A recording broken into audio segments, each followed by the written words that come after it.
Hello and welcome to Bright Wings, children's books to make the heart soar. I am your host, Charity Hill. The purpose of this conversation is to help mothers and fathers identify books that will liberate their children to embrace truth, goodness, and beauty. I want to reflect on the value of fairy tales. For some time, my thinking about fairy tales fell along two kind of opposite interpretations.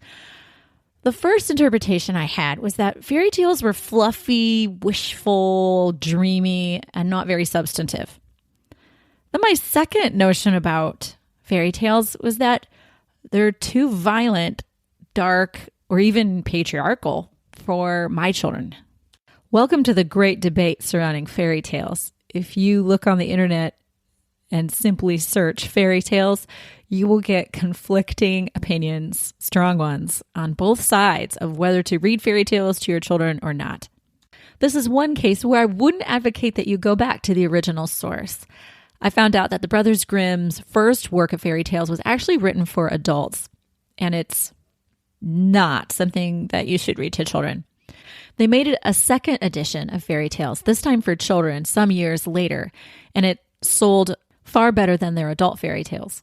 Hopefully, as discerning parents or parents who are learning to be discerning, you understand I don't have to shout, A, because it would hurt your ears, and B, because you probably already know this, but let me just say loud and clear that not every tale is for every kid. I was talking with a friend, and both of us had the same experience with our first child, that both these little girls were so innocent of evil, and we wanted to keep it that way that we didn't even want to read fairy tales to them. But I think children can sense more than we think. When I think about my disposition towards fairy tales when my oldest was little, I think about this quote now from C.S. Lewis that I've heard. Since it is so likely that children will meet cruel enemies, let them at least have heard of brave knights and heroic courage. Not reading fairy tales to my child isn't going to protect her. The question is, how do I equip her? I want to share with you 5 reasons why I think fairy tales are worth reading. Fairy tales communicate the triumph of good over evil. They show us that cleverness counts. They tell us that companionship matters in adventure. They give us a basic framework for characterization. And they show us what resilience looks like. In the universe of the fairy tale, there's always the ultimate triumph of good over evil. It's a principle of the universe. And a violent end is a clear-cut consequence for evil. Bad things happen to the bad people. The good people live happily ever after. At the end of Snow White, the evil witch queen comes to the wedding of Snow White and her prince, and they've heated slippers in an oven, and she has to dance until she falls down dead. That's some serious payback. But often there's a strong sense of mercy in fairy tales. For example, we see in Cinderella, she forgives her stepsisters and gives them a place in her kingdom. After all, she was as good as she was beautiful. In this, we see the power and the triumph of good over evil. When we see mercy rather than vengeance or justice, this forgiveness seems to be a development in our mythology, in our understanding of good, and the kind of stories that we aspire to. Also, I think it's helpful to point out that some fairy tales are simply very strange and quite odd. The best way I have of describing them is that they're a kind of meditation on the mystery of evil. Why do good men suffer, and why do evil men prosper? We walk around with this question in our life, but it wouldn't be a question if we didn't somehow think that goodness deserves something. If we didn't walk around with the principle of justice inside us, this problem of evil wouldn't bother us. Fairy tales teach our children to think about this through fiction. Reason number 2 why fairy tales are worth reading is that cleverness counts. A daring cleverness is sometimes crucial to overcoming an evil person or an unjust structure, such as an enchantment. And cleverness definitely counts when you're trying to overcome an inheritance problem, such as the miller's son in Puss in Boots. Hansel and Gretel survive because of their cleverness. Fairy tales have a very strong sense of the meaningfulness of human action, and I love that. You have to do things just right in order to be freed from the enchantment. Small things like leaving a trail of crumbs might just save your life. Or, for example, in The Princess and the Frog, being someone who keeps her word might pay off. And getting over being squeamish about having a frog in your bed might be an important step. Principle number 3 is that companionship counts. You never try to free yourself from an enchantment by yourself. It always requires the presence of another, and it usually requires the presence of someone who loves you. You're never liberated from your troubles by facing them alone. Think of Puss in Boots, Sleeping Beauty, The 7 Dancing Princesses, Cinderella, The Princess and the Frog, Little Red Riding Hood, Hansel and Gretel. In each of these stories, companionship counts. The protagonist would never be freed from the evil that they're suffering by their own power. The fourth quality of fairy tales that I think makes them worth reading is it helps our children develop a basic understanding of characterization. I'll grant you that characterization is typically somewhat flat. There's not a lot of changing in the character of fairy tale personalities. However, it's a basic characterization of what I would call a type. And I think these types are helpful. They're a helpful way to begin understanding characterization. Subtlety and nuance and mixed motives can develop later. We see certain types of adults who can't be counted on, such as the evil stepmother or the neglectful father or the evil step-siblings. Sometimes we see the pleaser or the fool who succeeds because he dares to step out of his expected context. I think it's helpful for children to see these types so that they can recognize them in their own lives. Sadly, I'm sure that we all have one of these cliches in our own life. How hard it is not to have an untroubled relationship with your stepchildren. How many of us know a stepfather who never managed to connect with his stepson? This connects with our fifth reason why I think fairy tales are worth reading, which is resilience. We need these tales of resilience because life can be dreadfully unfair and things go wrong, really wrong. And adults who should have your best interests at heart sometimes don't. Again, since it is so likely that children will meet cruel enemies, let them at least have heard of brave knights and heroic courage. How do we teach resilience? How do we protect innocence and yet promote resilience? The mother I was talking to said she thought she could have done her daughter a disservice by not exposing her to more of the slightly more grim fairy tales. She said, they teach us that we can overcome. You can't find inspiration from people who've never faced obstacles.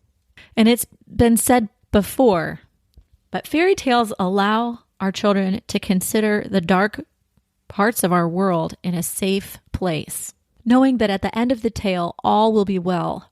All will be very well indeed, because fairy tales end with, and they lived happily to the end of their days.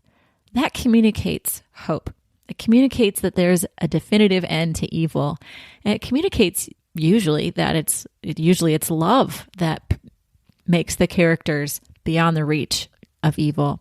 Action against darkness, action against difficult circumstances is really only possible, I think, when you have this virtue of hope, when you have some idea that your action can affect change. Our children learn that you can take action against bad circumstances, and these circumstances can end. I think fairy tales can be really crucial in helping our children develop this recognition. I think resilience is possible when we believe that a happy ending is possible. I think it's worth pointing out that the appeal of fairy tales can be really broad. Lately, I was surprised to discover that our son, who is 6, really enjoys the fairy tale, The 12 Dancing Princesses. When I stopped to think about it, it's really not that surprising. It's a really good tale. The version we have is told by Mariana Mayer, and it's illustrated by K.Y. Kraft.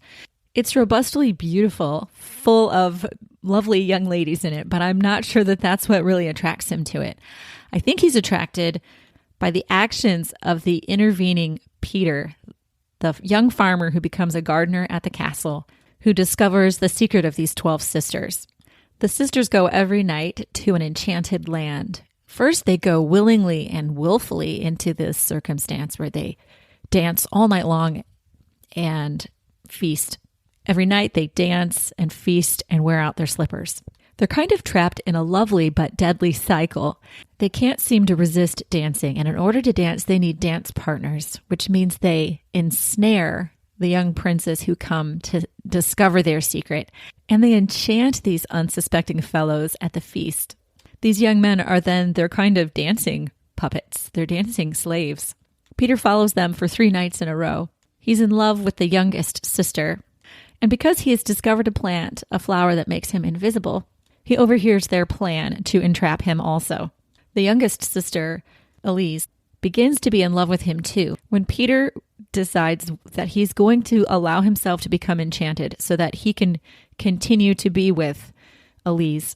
So he kind of walks into the situation knowing that he's laying down his life, and he raises his cup to drink the enchanted wine. Elise cannot bear the loyalty to her sister's scheme any longer. She casts the cup aside out of Peter's hand, and this breaks the enchantment. The story reads, as though shaken from a trance, the entire group rose up in astonishment. The princesses' icy hearts melted, and they were themselves once more. Filled with sudden relief, the sisters embraced each other, and quickly they all made ready to leave. They leave this shadowland, this land of enchantment, where they're sort of a slave to their desires, where their humanity is reduced, and the humanity of their dancing partners. I think my son loves the beauty of this book, but he also loves Peter's willingness to follow his dream, to go and work at the castle. I think he loves the way Peter is humble and strong, the way he uses his strength to intervene in this situation. I think my son also admires the way that Peter is willing to, in a certain sense, die for Elise. And I love that in this telling, Elise also saves Peter from the terrible fate that he's about to choose. And I love that it's the little sister who liberates all her big sisters from this trap that they at first chose but now can't get out of. The 12 Dancing Princesses is a helpful example because it shows all those characteristics that I think are so positive about fairy tales, those characteristics that I think make them worth reading. So in it, we see the ultimate triumph of good over evil. We see that cleverness counts. Peter is so clever. We see, too, how companionship matters to overcoming the evil situation. And we see the characterization. This book has a little bit more characterization than maybe your typical fairy tale. And we see the beautiful resilience that life can be unfair, that things can go wrong. You can be trapped by your own bad choices. And yet this isn't the end of the story. It's just the middle. With companionship, love, and courage, cleverness, these difficulties can be overcome. I think that's a really good message. Of course, the caveat that not all stories are for every child. Not all versions of the tale are ones you want to tell. But it's a beautiful message. And it doesn't surprise me that some of the most beautifully illustrated books are fairy tales. It corresponds. There's so much light, there's so much symbolism and color packed into the drama of fairy tales. And before I close out, I have a couple of things I want to say about patriarchy, feminism, and fairy tales. There's a narrative out there that says that fairy tales are really written by men for how they want women to behave. That's a really inaccurate narrative. Fairy tales are women's tales. They're tales that women told to each other and women told to their children as they were doing work with their hands or when they were sitting around the fire in the evenings. They're tales about what women fear. They're tales about what women hope for themselves and for their children. When the Grimm brothers were writing down their stories in Germany, they had 6 different women that they consulted as sources for their tales. And Andrew Lang, who wrote the red, yellow, green, blue, and rose-colored fairy story books, was heavily dependent on his wife and a series of female editors. Anne Theriot from thetoast.net writes that as time went on, Wilhelm Grimm added all sorts of hints about what he thought women should be occupying themselves with. In earlier drafts of Snow White, she was only asked by the dwarves when they took her in to cook, and in later drafts, it was inserted that she should cook and clean and sew and knit and sweep and keep things neat and clean. Thario infers that this is simply patriarchy at work. I simply infer that the demands on women had increased, and they're still telling their tale. Snow White has escaped from the witch queen, but her life is not easy. And women are talking about the new demands in detail. I don't think there's any need to see patriarchy at work there. Theroux complains that where once the women were described simply as beautiful and young, they're now being described as tender-hearted, sweet, or God-fearing.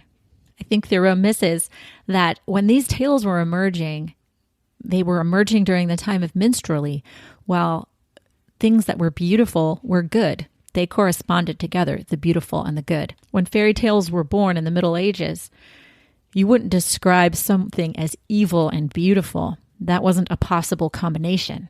As time went on and the stories were written down and republished, there was a need to fill out what beautiful meant, which is why some books describe Cinderella as good as she was beautiful, as I mentioned earlier.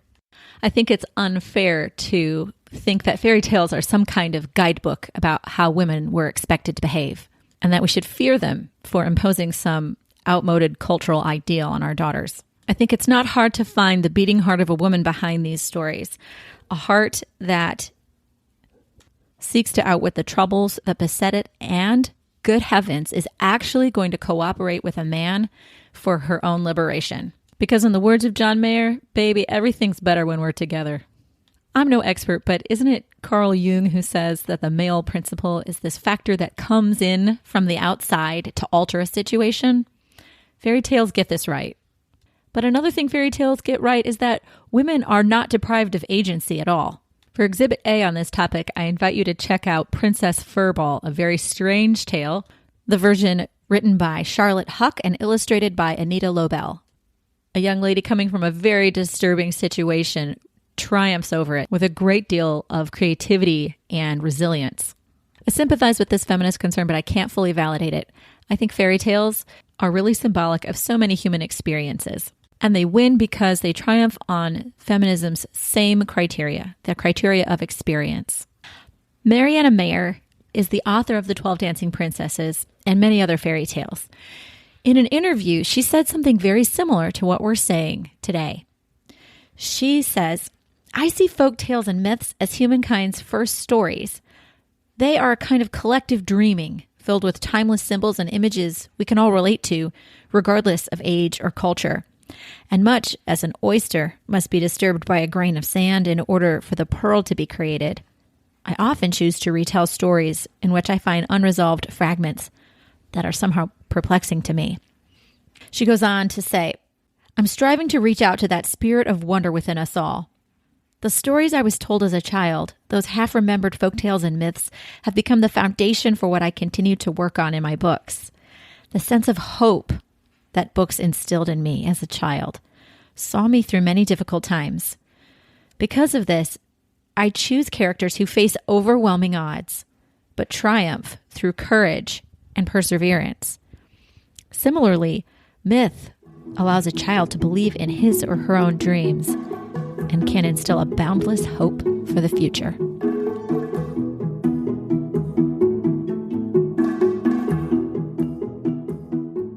Thank you for hearing me out. Thank you for thinking with me about how fairy tales can shape your child, how they can form him in a beautiful hope, in a beautiful resilience, can shape their imagination with the possibility of responding to evil creatively and with resilience. It's no wonder that a genre of literature such as this should have some of the most luminous and gorgeous illustrations. If you go to our website, Bright Wings Children's Books, and find the tab labeled Book Lists, you'll see those that I've chosen. My oldest daughter saw them and she described the illustrations as luscious. I love that. So you can check out our book lists there, and you can read further in the blog A Reflection by Amanda Knapp, who I've interviewed and who is a blogger for us occasionally. I encourage you to check us out on Instagram and continue some of the conversation and learning there. If you haven't done so yet, I'd love it if you would please click over and rate our podcast if you have found it helpful. May you live happily ever after. Until next time.